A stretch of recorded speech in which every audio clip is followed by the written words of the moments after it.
Lalu keluar tanda-tanda kiamat 3, langsung berentetan semua. Tanda-tanda kiamat besar yang ketiga adalah pada saat pasukan Imam Mahdi dengan pasukan jihad itu tiba di Darul Bayda namanya. Hadis menyebutkan di menara itulah, di masjid itulah Imam Mahdi mampir sholat asar bersama pasukannya. Dikatakan Isa alaihissalam akan turun sambil memegang kedua sayapnya malaikat, dan dari rambutnya yang basah meneteskan air. Maka dia pun turun, lalu kemudian dia masuk, dan orang-orang pada saat itu mengenalnya kalau dia adalah Isa, dan mereka sudah tahu ini masanya keluarnya Dajjal, ini Mahdi sudah ada. Mereka tahu akan turun Isa, sudah ada informasi seperti saya sampaikan ke Bapak Ibu sekarang. Itu muslimin di zaman itu sudah tahu semua. Sholatlah mereka, kemudian mereka menuju ke Palestina. Ringkas cerita adalah Nabi Isa alaihissalam akhirnya tiba dengan pasukan mujahidin di depan pintu gerbang Babulut. Dajjal mengatakan, bukakan pintu gerbang, mereka tidak akan mampu melawan kita karena pasukannya mereka banyak memang.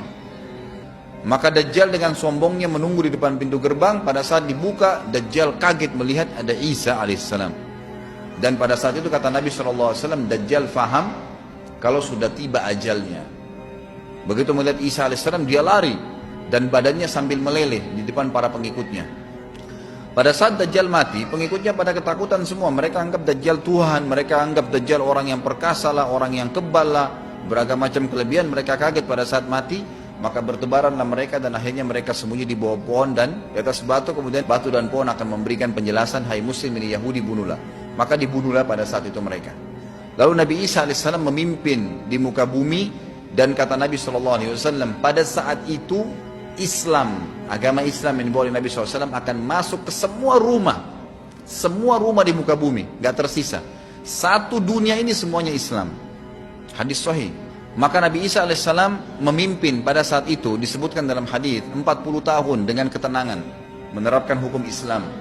Semuanya beriman kepada Allah subhanahu wa ta'ala dan menjadi muslim. Setelah itu keluar tanda-tanda hari kiamat besar yang keempat, yaitu keluarnya Ya'juj dan Ma'juj. Nabi SAW sebutkan ciri-ciri mereka. Mata mereka sobekannya kecil sehingga mata mereka kelihatan seperti sipit, tapi bola matanya besar. Mereka memiliki rambut yang keriting, dan mereka memiliki poster yang umumnya seperti poster manusia. Ada hadis yang berbunyi mereka akan mendatangi sebuah sungai, kalau tidak salah namanya sungai Tibria, airnya banyak mengalir. Kata Nabi SAW, mereka semua minum air sungai itu, dan yang terakhir dari mereka datang sudah nggak dapat air. Artinya air sungainya habis diminum. Bayangin berapa banyak jumlahnya itu. Pada saat itu Nabi SAW mengatakan, Allah berfirman kepada Isa, berkata, wahai Isa, aku akan mengeluarkan hamba-hambaku yang tidak ada seorang pun dari kalian bisa mengalahkannya, termasuk Isa alaihissalam, nggak bisa mengalahkan. Maka selamatkanlah dirimu bersama dengan pengikut-pengikutmu ke Gunung Tur namanya. Jadi memang Ya'juj ini ciri khasnya, kata Nabi SAW, mereka memakan apa saja. Jadi bukan seperti manusia normalnya. Mereka membunuh semua yang bukan seperti mereka. Sampai-sampai kata Nabi SAW, tidak ada yang bisa mengalahkan mereka, dan jumlah mereka sangat banyak. Salah seorang di antara mereka tahu dia akan mati kalau sudah punya 1000 anak. Kata Nabi SAW dalam hadis Bukhari, kecelakaanlah bagi orang-orang yang ada di Jazirah Arab. Kemungkinan besar makna ini adalah tempat mereka dekat dengan Jazirah Arab. Kata Nabi SAW, kecelakaan bagi orang-orang yang Jazirah Arab, karena telah terbuka dari lubangnya Ya'juj Ma'juj sebesar ini. Udah kasih isyarat dengan jari ibu jari sama jari tengahnya. Artinya mereka sudah bisa melihat keluar. Pada saat mereka keluar, maka mereka akan mulai membuat kerusakan. Kata Nabi SAW di dalam hadis sahih